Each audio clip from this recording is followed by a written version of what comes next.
प्रत्येक मनुष्य जीवन भर प्राप्त सुविधा संसाधन के माध्यम से अपने बाल बच्चों के लिए भविष्य की चिंता करता है और यह चिंता उसका केवल व्यक्तिगत नहीं होता है बल्कि पीढ़ी दर पीढ़ी यह प्रयास करता है।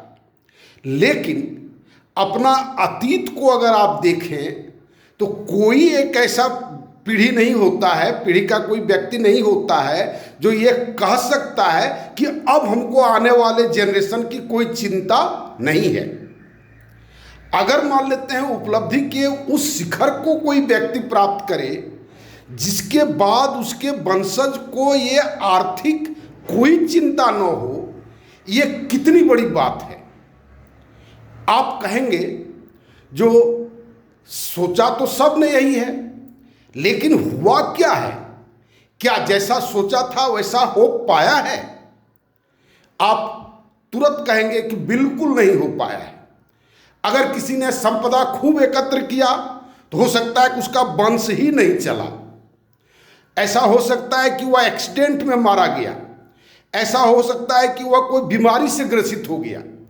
इस तरह से बहुत सारा फैक्टर है जो बहुत अकूत संपदा करने के बाद भी वह गारंटेड नहीं रहा कि आगे वाला जनरेशन उसका एकदम निश्चिंत हो गया और मरने के समय वो भगवान मिला या न मिला, लेकिन इस निश्चिंतता से मर पाए, ये बहुत कम या कह सकते हैं कि रेयर है ही नहीं।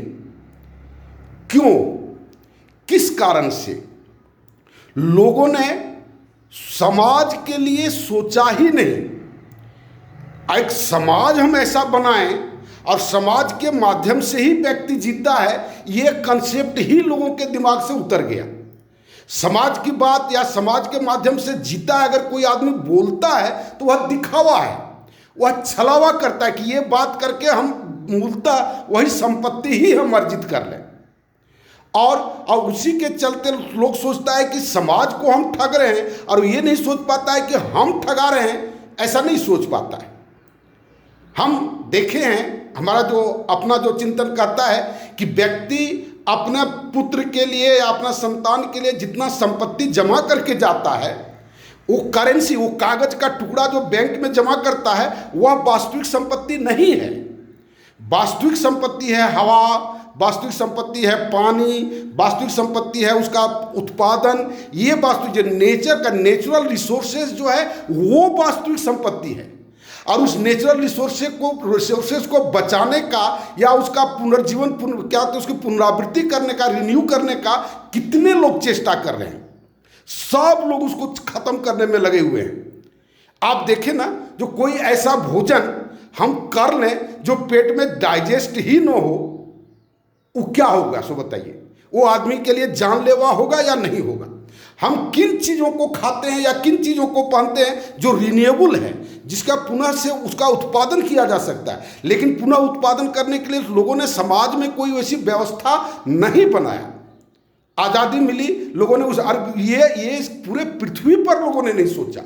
इसलिए देखते हैं कि पृथ्वी के कितने लोग भयभीत हैं, इससे आक्रांत हैं।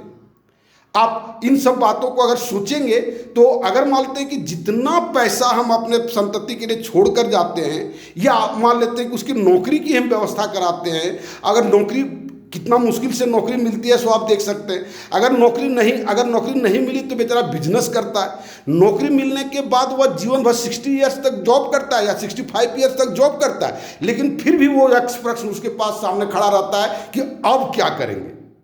अगर मानते हैं कि जॉब करते हैं, बिजनेस करता है, तो बेचारा हम देखें कि लाठी पर चल करके, रिक्शा पर चल करके जाके दुकान खोलता है, रात 9 बजे तक बैठे रहता है, जीवन का अंतिम सांस तक। बताइए, ये कोई जिंदगी है? और क्या यही धर्म का रास्ता है?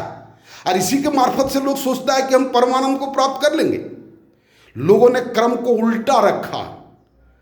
धर्म और रोटी और राम में लोगों ने राम को पहले रखा, वो भी राम का पहले रखना और राम का भ्रम लोगों ने पहले रखा, और रोटी को त्यागने की बात किया, जबकि मेंटली रोटी को त्यागने की बात किया, लेकिन संघर्ष रोटी के लिए ही किया।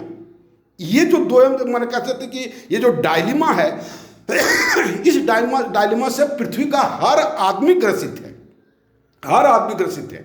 एक न्यू सोशल सिस्टम जो हम रोज ये बात हम कहते हैं, आप उसको देखें और देखने के बाद एक स्थायी गारंटेड समाज बनाने की, जो कम से कम हमारी भौतिक आवश्यकताओं की पूर्ति कर सके और गारंटेड हो। काम सब कोई करता है, काम हम करेंगे, एक निश्चित हो, उसकी निश्चितता हो कि काम हम करेंगे, कहाँ करेंगे, कैसे करेंगे।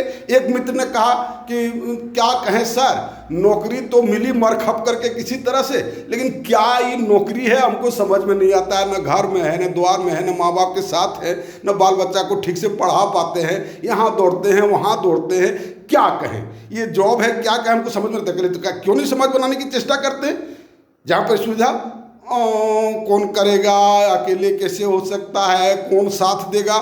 फिर वो उसी तरह की समस्या, वो कमर कस के खड़ा होने का हिम्मत कितने लोगों में है। आइए आप मेरे साथ कमर कस करके आप खड़ा हुए, माई न्यू सोशल सिस्टम को आप देखें और इसके सिवा कोई दूसरा रास्ता नहीं है। और जितना जल्दी हो मेरे साथ आप जुटने का प्रयास करें। धन्यवाद।